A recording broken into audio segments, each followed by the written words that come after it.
আসসালামু আলাইকুম প্রিয় দর্শক, কেমন আছেন সবাই? আশা করছি যে যেখানে আছেন ভালো আছেন। আমিও আলহামদুলিল্লাহ আল্লাহর রহমতে ভালো আছি।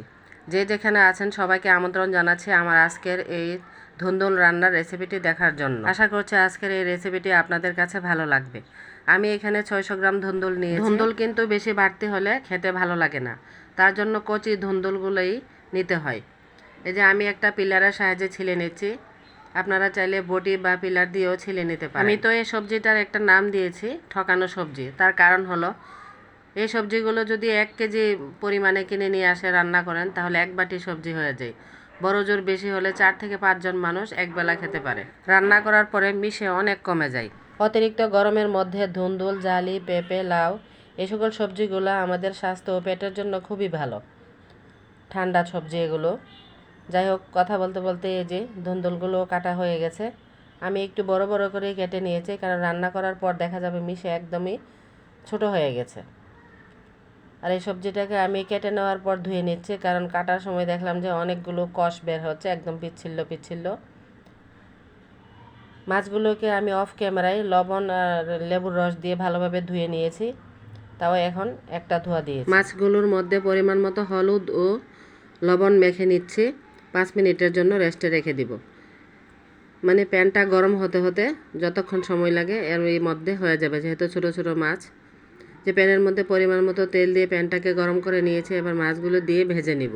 ছোট মাছগুলো ভেজে দিলেই ভালো হয়, রান্না করার পরে আর মাছগুলো ভাঙবে না। কড়াইতে পরিমাণ মতো তেল ও পেঁয়াজ দিয়ে হালকা ভেজে নিয়ে এখানে সামান্য রসুন বাটা দিয়েছি, তাও দিয়েও আবার একটু ভেজে নিয়েছি। বাটা মশলার স্বাদ পাওয়ার জন্য আমি হাফ চা চামচ করে হলুদ গুঁড়া, মরিচ গুঁড়া, ধনে গুঁড়া ও জিরা গুঁড়া দিয়ে সামান্য পানির মধ্যে 10 মিনিট ভিজিয়ে রেখেছিলাম।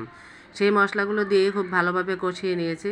তেল ছেড়ে আসার পর এখানে আমি সবজিগুলো দিয়ে সবজির সাথে মশলাটাকে মিশিয়ে ঢাকনা দিয়ে ঢেকে রান্না করে নিব 5 থেকে 7 মিনিটের মতো। এরই মধ্যে সবজিগুলো থেকে পানি উঠে আসবে। যাই হোক, মাছগুলো দিয়ে আবারও কষিয়ে নেব। তারপর সামান্য ঝোলের পানি দিয়ে দিব। এই সবজিটা কিন্তু যে শুধু চিংড়ি মাছ দিয়ে রান্না করা যায় তা না, যে কোনো মাছ দিয়ে রান্না করতে পারবেন। আমার অ্যালার্জির একটু সমস্যা আছে, তার জন্য চিংড়ি মাছ দিয়ে রান্না করতে পারি না, তাই আমি ট্যাংরা মাছ দিয়েই রান্না করে নিয়েছি। মাছগুলো ছিল খুব সুন্দর তাজা। রান্নাটাও মোটামুটি হয়ে গেছে। এবার কাঁচামরিচগুলো দিয়ে 2-3 মিনিটের মতো চুলায় রান্না করে নিয়ে তারপর নামিয়ে নেব। একদম হালকা মশলা দিয়ে আমি সবজিটা রান্না করেছি। এই সবজিটা কিন্তু খেতে একটু মিষ্টি মিষ্টি লাগে, আর এই জন্য হালকা মরিচ দিয়ে রান্না করলেই খেতে ভালো লাগে। যাই হোক, আমরা রান্না করার সময় কিন্তু অনেকগুলো জিনিসই নোংরা হয়ে যায়, তো সাথে সাথে ধুয়ে ফেললেই ভালো হয়।